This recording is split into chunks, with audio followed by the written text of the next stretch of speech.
사람은 어떻게 해야 부를 얻을 수 있을까요? 다음 이야기를 함께 들어보시죠. 옛날 옛적 상이 슬게 한적하고 가난한 마을에 이복이라는 소년이 살았습니다. 부모님을 일찍 여의고 형과 서로 의지하며 살았지요.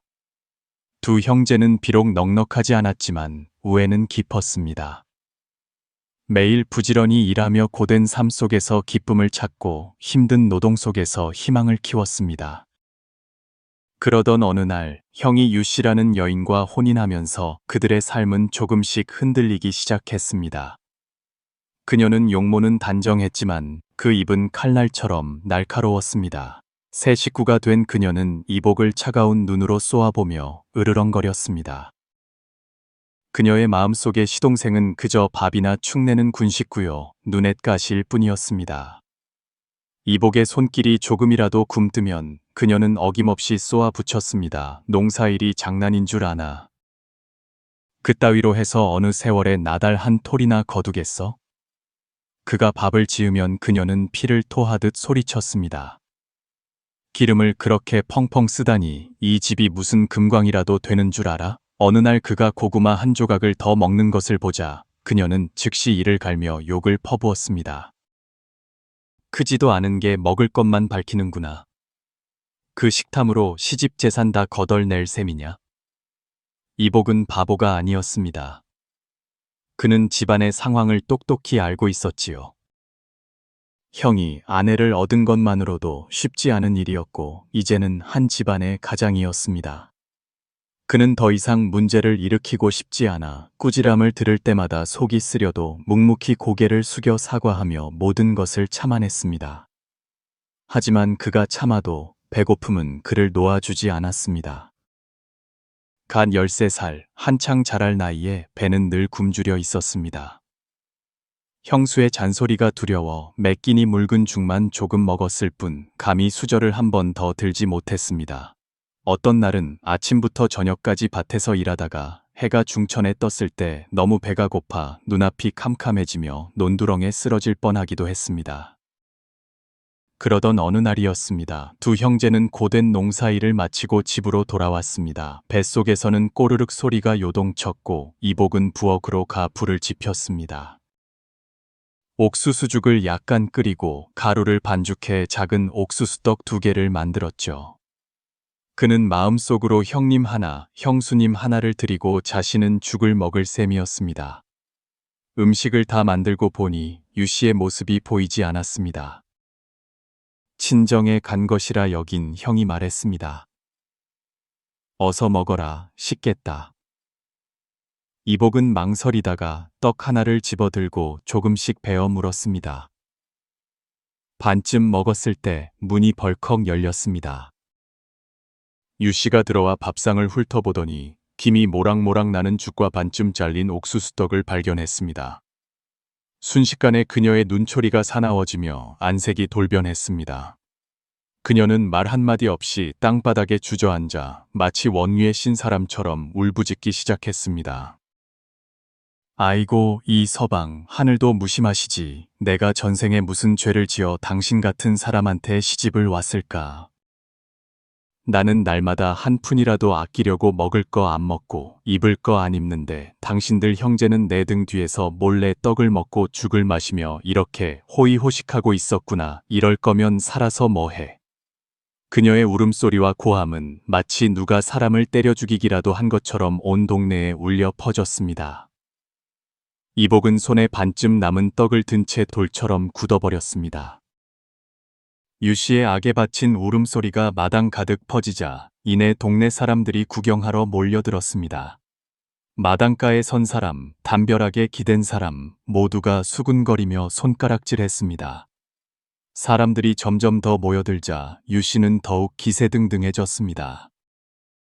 그녀는 마치 평생의 억울함을 모두 시집에서 당한 것처럼 연기하며 목소리를 높였습니다.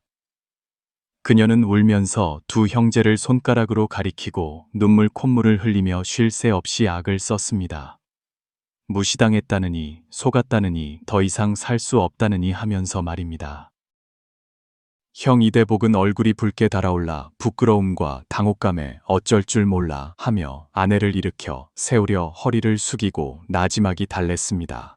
하지만 유 씨는 가만히 있지 않았습니다. 남편이 허리를 숙이자 몸을 뒹굴며 피하더니 목맨 소리로 외쳤습니다. 당신이 정말 날 사랑하고 아직 나를 아내로 여긴다면 당신 동생을 이 집에서 내쫓으세요. 그렇지 않으면 오늘부터 나는 이 집에 발도 들여놓지 않겠어요. 그 한마디는 가슴을 가르는 칼날 같았습니다.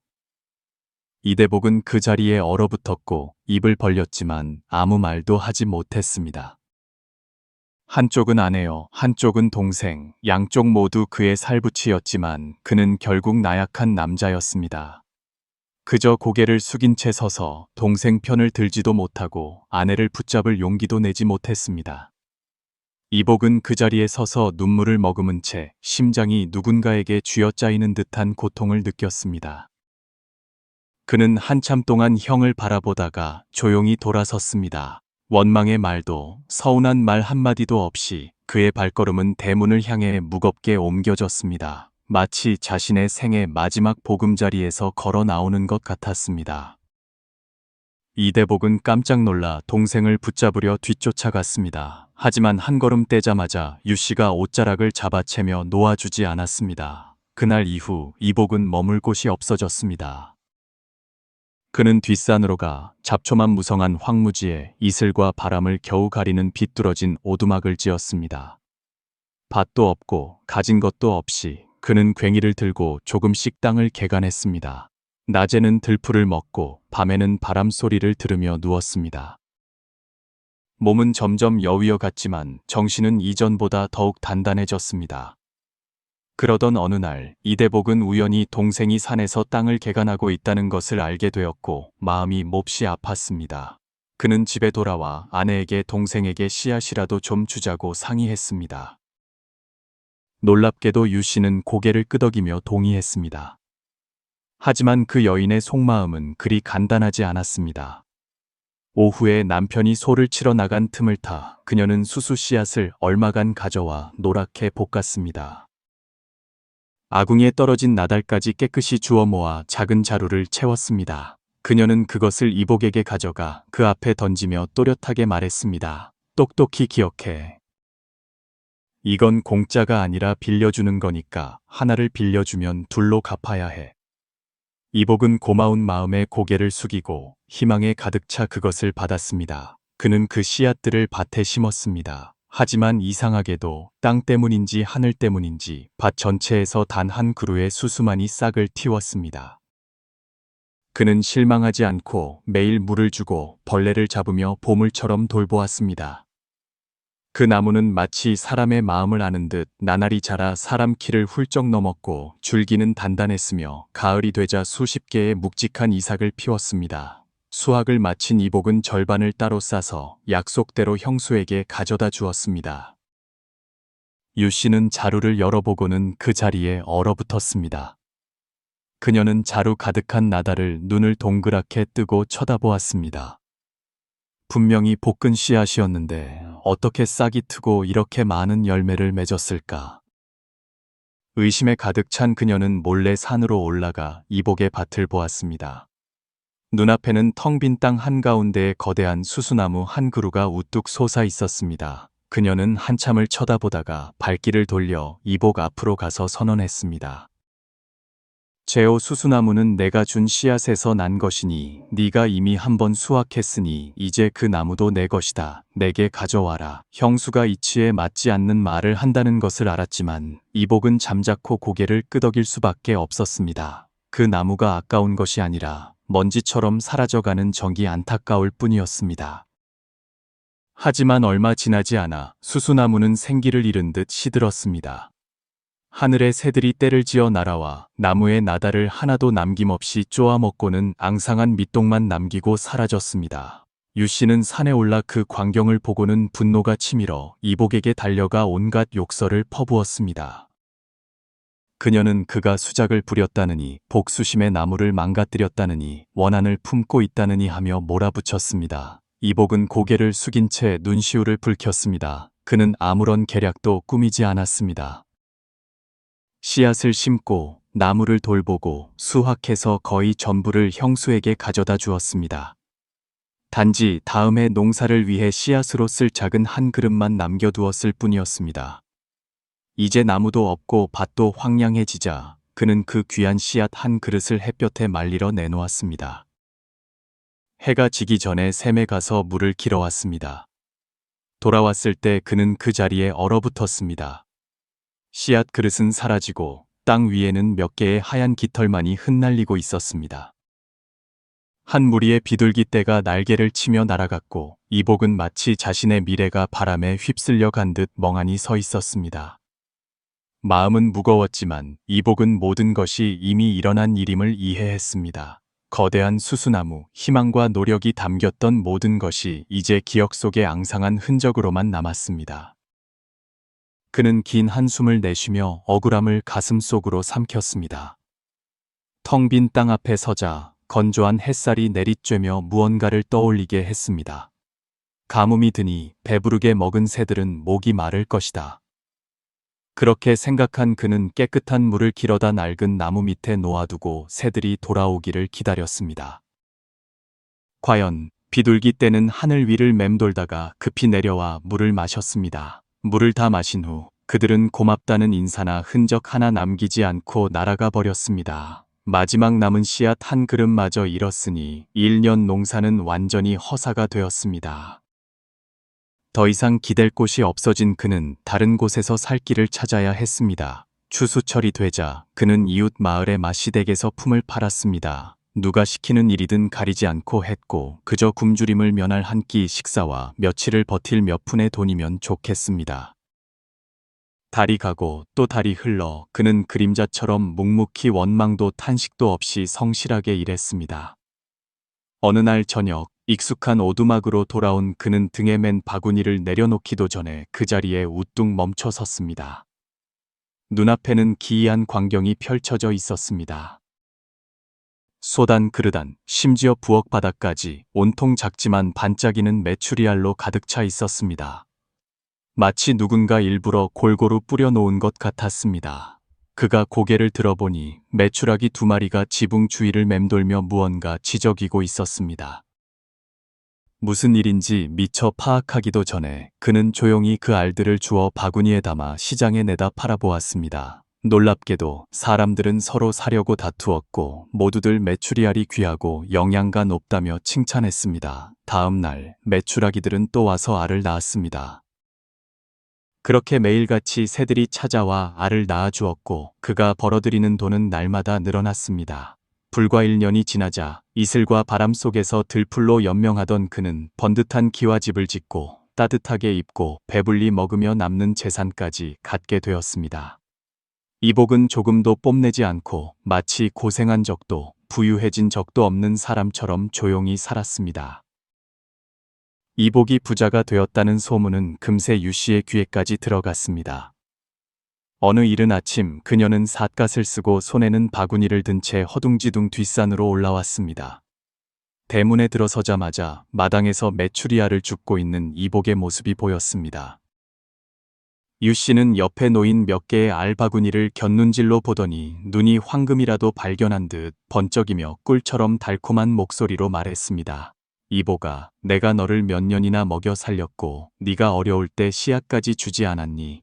이제 네가 부자가 되었으니 누나 생각도 좀 해야지. 대답을 기다릴 것도 없이 그녀는 땅에 주저앉아 손으로 알들을 긁어모아 자기 바구니에 급히 담기 시작했습니다. 눈은 지붕 주위를 맴도는 새들에게서 떼지 못했습니다. 이복은 그저 힐끗 쳐다보며 가볍게 말했습니다. 제가 바빠서 가져다 드리지 못하니 필요하시면 직접 주워 가세요. 그 말이 끝나자마자 허공에서 날카로운 소리가 울려 퍼졌습니다. 메추라기 떼가 갑자기 아래로 쏜살같이 날아들었습니다. 평소처럼 지저귀는 것이 아니라 유씨를 향해 똑바로 돌진했습니다. 작지만 날카로운 부리로 그들은 그녀의 얼굴을 마구 쪼아대기 시작했습니다. 마치 쌓였던 분노를 터뜨리듯 미친 듯이 공격했습니다. 비명이 산비탈에 울려 퍼졌습니다. 그녀는 나뒹굴며 손으로 얼굴을 가리고 일어나 도망치려 했지만 허둥댈수록 새들은 더욱 맹렬하게 공격했습니다. 모든 것이 잠잠해졌을 때 유 씨는 마당 한가운데에 쓰러져 있었고 두 눈은 피투성이가 되어 멀어버렸습니다. 그녀 인생의 빛은 순식간에 닫히고 말았습니다. 인과응보는 틀림이 없으니 선한 마음은 복을 낳습니다. 이 세상에서 재물은 계략이나 다툼으로 얻어지는 것이 아니며 탐욕과 이기심에서 비롯된 것이라면 오래 가지 못합니다. 이복은 비록 가난했지만 선한 마음을 가졌고 인내할 줄 알았으며 세상을 원망하지 않았습니다. 멸시받고 공을 빼앗겨도 좋은 씨앗을 심기를 멈추지 않았습니다. 바로 그 선한 마음이 하늘과 땅을 감동시켜 만물이 그에게 귀의하게 했고 작은 새들마저 그가 가난에서 벗어나도록 돕는 조력자가 되었습니다. 반대로 유 씨는 계산하고 더 많이 가지려 다투며 인의를 무시했습니다. 남이 잘 되는 것을 보고 돕거나 기뻐하기는커녕 빼앗을 방법만 찾았습니다. 하지만 악한 마음에서 비롯된 나쁜 결과는 다음 생까지 기다리지 않고 현생에서 바로 나타났습니다. 수수나무가 시들고 메추라기에게 눈이 쪼여 먼 것은 모두 그녀 자신이 뿌린 씨앗의 결과였습니다. 불법에서는 인과가 그림자처럼 형체를 따르고 선악은 골짜기의 메아리와 같다고 가르칩니다. 무슨 씨앗을 뿌리든 조만간 그 열매를 거두게 됩니다. 하늘이 당장 갚아주지 않을 수도 있지만 하늘의 그물은 넓고 촘촘하여 누구도 빠져나갈 수 없습니다. 선한 마음을 가진 사람은 가난해도 언젠가 풍족해질 날이 오고 탐욕스러운 자는 부유해도 오래 지키기 어렵습니다. 그러므로 이 세상을 살아가는 매일 좋은 씨앗 하나를 심기를 선택하십시오. 선한 말 한마디, 선한 행동 하나, 작은 인내심 하나가 바로 자신과 자손을 위해 복을 쌓고 덕을 지키는 길입니다. 만약 당신도 인과를 믿으신다면 이 이야기를 공유하여 선량함의 빛을 널리 퍼뜨려 주십시오. 그리고 채널 구독을 잊지 마시고 동양의 도리, 즉 불교, 유교, 도교의 귀한 가르침을 함께 배워나갑시다. 선한 인연은 선한 마음을 가꾸는 이에게 반드시 찾아올 것입니다. 서쪽 상이슬 흰 구름이 하늘께 유유히 떠다니는 곳에 서간이라는 작은 마을이 있었습니다. 마을은 번화하지 않았지만 사람들은 샘물처럼 순박하고 정기 깊었습니다.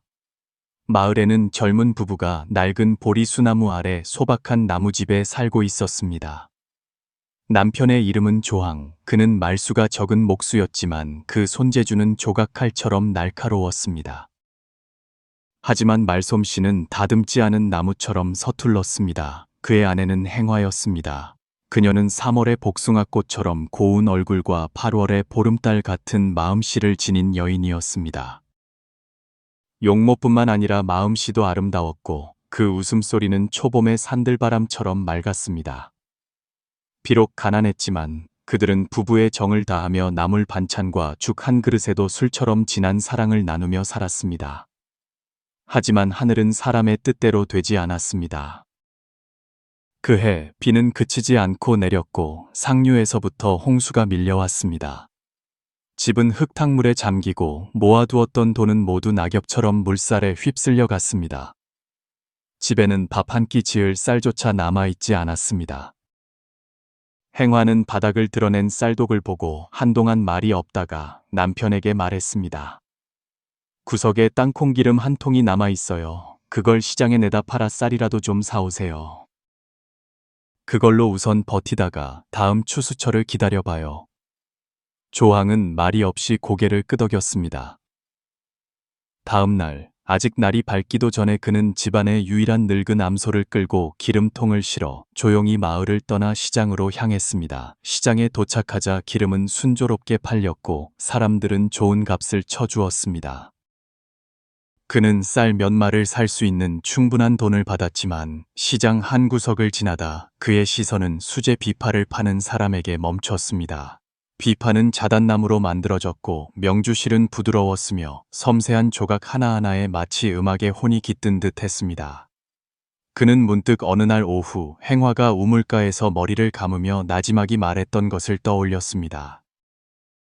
비파 한 대가 있었으면 좋겠어요. 어머니가 그리울 때마다 한 곡조 연주할 수 있을 텐데.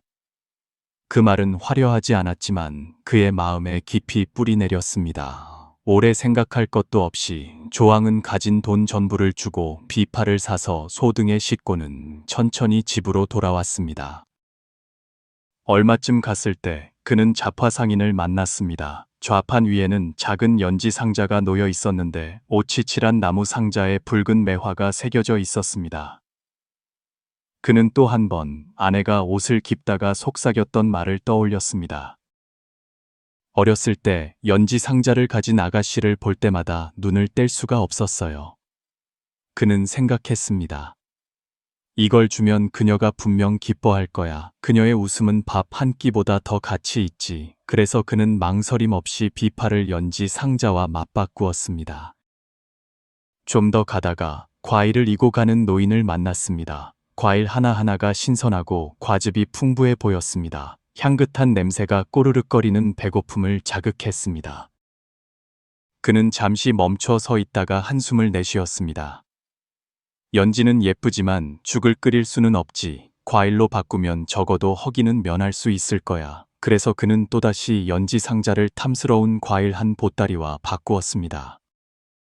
하늘은 어둑어둑해졌습니다. 길고 돌 많은 상길 위에서 조항은 천천히 걸었고 마음은 점점 무거워졌습니다. 옷깃을 스치는 바람에도 한기가 느껴졌습니다. 아내의 그 모든 소망을 그는 쌀 한 톨로도 바꿀 수 없는 것들로 바꿔버렸습니다. 그는 두려워지기 시작했습니다.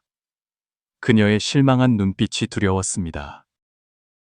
제가 부탁한 것을 잊으셨나요? 라는 부드럽지만 뼛속까지 시린 말을 들을까봐 두려웠습니다. 그가 복잡한 생각에 잠겨 있을 때 눈처럼 하얀 수염을 기른 노인이 그의 앞에 나타났습니다. 노인은 대나무 지팡이를 짚고 길을 막아서며 사람의 마음을 꿰뚫어 보는 듯한 눈빛으로 바라보았습니다. 노인은 온화하게 웃으며 물었습니다. 젊은이, 얼굴에 그늘이 가득한 것이 마치 귀한 물건이라도 잃어버린 듯하군. 무슨 어려운 일이라도 있나? 조항은 입맛을 다시며 마치 겨울 전체가 내려앉은 듯 긴 한숨을 내쉬고는 길 위에서 있었던 모든 일을 천천히 이야기했습니다. 노인은 긴 수염을 쓰다듬으며 눈빛에 장난기 어린 빛이 스쳤고 마치 재미있는 일을 미리 본 것처럼 하하 웃었습니다. 자네 꼴을 보니 알겠네. 곧 아내에게 된통 혼쭐이 나겠구먼. 그러니 나와 작은 내기나 한번 하지. 만약 자네 아내가 한마디도 꾸짖지 않는다면 이 돈주머니는 자네 것이네. 하지만 그녀가 화를 낸다면 저 과일 보따리는 내 것이고. 어떤가 할 텐가. 조항은 잠시 망설이며 미간을 찌푸렸습니다. 하지만 이내 그의 눈빛은 신뢰로 가득 차 밝아졌습니다. 좋습니다. 내기하지요. 제 아내는 저를 이해합니다. 화내지 않을 겁니다. 더 기다릴 것도 없이 그는 과일 보따리를 고쳐매고 집으로 힘차게 걸어갔습니다. 마음은 두근거리고 기대감에 부풀었습니다. 익숙한 초가집이 저녁 노을 속에 서서히 모습을 드러냈습니다. 행화는 우물가에 앉아 해진 옷가지를 빨고 있었습니다. 가녀린 등이 살짝 기울어져 있었습니다. 멀리서 남편의 모습을 보자마자 그녀는 빨래 대야를 내려놓고 달려나와 종알거리듯 말했습니다. 조 서방, 돌아오셨군요. 쌀은 사오셨어요? 그녀의 눈은 희망으로 반짝였지만 조항의 시선은 아래로 향했습니다. 그는 과일 보따리를 땅에 내려놓고 나지막이 한숨을 쉰 뒤 천천히 이야기를 시작했습니다. 기름을 판 것부터 비파를 보고 그녀의 어릴 적 꿈을 떠올린 것까지. 그리고 그것을 그녀가 갖고 싶어 하던 연지 상자로 바꾼 것까지. 마지막으로 먹을 것을 생각해서 연지를 과일과 바꾼 것까지. 그의 이야기는 소박했지만 흙처럼 진실했습니다. 그의 마음속에는 걱정이 소용돌이쳤고 한숨소리 하나, 실망한 눈빛 하나가 두려웠습니다. 하지만 모든 걱정과 달리 행화는 반마디의 꾸지람도 하지 않았습니다. 그녀는 여름 햇살처럼 환하게 웃었습니다. 그럼 당신은 제가 비파 소리를 좋아했던 걸 아직 기억하고 있었군요. 이렇게 어려운 시절에 집에 악기 소리가 있으면 시름도 좀 덜어질 거예요. 그리고 비파를 연지 상자로 바꿨다는 말을 듣자 그녀의 눈에는 눈물이 그렁그렁 맺혔습니다. 어렸을 때 남들처럼 뺨에 연지 좀 발라보는 게 소원이었어요. 당신이 제가 했던 그 모든 말을 그렇게 똑똑히 기억하고 있을 줄은 몰랐어요. 이 세상에서 저를 가장 잘 아는 사람은 당신뿐이에요. 그가 연지 상자를 과일과 바꿨다고 말했을 때 행화는 더욱 환하게 웃었습니다. 그렇게 바꾸길 잘했어요. 다른 것들도 다 예쁘지만 지금 당장의 배부름만 못하죠. 당신은 늘 가족을 먼저 생각하는데 제가 어찌 화를 내겠어요. 지금까지 곁에서 조용히 모든 것을 듣고 있던 노인이 마침내 감탄하며 입을 열었습니다. 솔직히 묻겠소. 남편이 기름을 팔아 비파를 사고 그걸 다시 연지로 바꾸고 마지막에는 과일로 바꿔왔으니 쌀 한 톨 가져오지 않았는데 정말 화가 나지 않는단 말이오? 행화는 노인을 보며 바위 사이를 흐르는 시냇물처럼 부드럽게 웃었습니다. 그분은 제가 화낼 만한 것을 사오지 않았어요. 그분이 바꿔온 물건 하나하나마다 저를 생각하고 집을 생각하는 마음이 담겨 있었어요. 진심으로 아내를 아끼는 사람만이 그런 사소한 것들을 기억할 수 있지요. 제게 그런 남편은 일생의 복입니다. 어찌 화를 낼 수 있겠어요. 노인은 크게 웃으며 손에 든 돈주머니를 조항의 손에 쥐어주었습니다. 내가 졌네. 진심으로 감복했네. 자네가 이겼어. 이것은 의리를 지킨 남편과 마음을 지킨 아내를 위한 상일세. 그날 이후 젊은 부부의 삶은 바뀌기 시작했습니다. 조항은 그 돈으로 작은 목공소를 열었고 망치 소리와 대패 소리가 매일 울려 퍼졌습니다. 마을 사람들은 모두 그를 좋아하여 끊임없이 주문이 밀려들었습니다. 그리고 행화는 비록 연지를 바를 필요가 없어졌지만 여전히 그 눈빛과 몸짓 하나하나에서 우아한 아름다움이 배어 나왔습니다. 그녀는 남편에게 상기시키는 것을 잊지 않았습니다. 우리가 가졌으니 아직 갖지 못한 이들에게 나누어 주어야 해요. 가난은 두렵지 않지만 무심함은 슬픈 일이에요. 그 이야기는 온 마을로 퍼져나갔고 높은 산을 넘어 마치 하나의 교훈처럼 전해졌습니다. 여자의 복은 운명에 있는 것이 아니라 그녀를 아껴주는 남편과 늘 만족할 줄 아는 마음에 있다는 것을. 사랑하는 여러분, 복 있는 여자는 운명이 좋은 것을 예비해 주었기 때문이 아니라 그녀의 생각, 말, 행동 하나하나에 선량한 씨앗을 심기 때문입니다.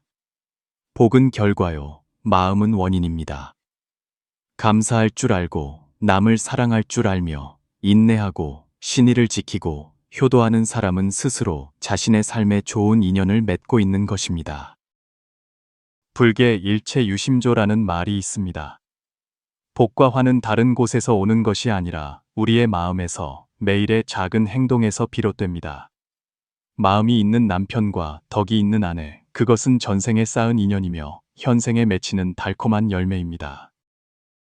만약 우리가 사랑하는 사람을 소중히 여기고 선한 마음으로 세상을 대할 줄 안다면 아무리 많은 비바람을 겪는다 해도 결국 길끝에서 빛을 보게 될 것입니다.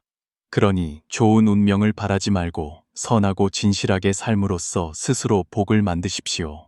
인과는 결코 틀리지 않습니다.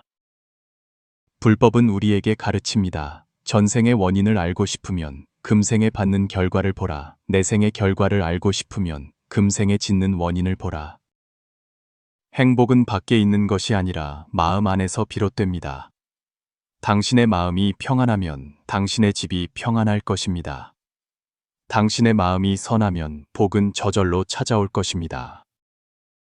여러분은 어떻게 생각하시나요? 오늘 당신은 곁에 있는 사람에게 어떤 씨앗을 심었나요? 이 이야기가 의미 있다고 생각되시면 더 많은 사람에게 퍼뜨려 주세요. 그것 또한 세상을 위해 복을 짓는 한 가지 방법입니다.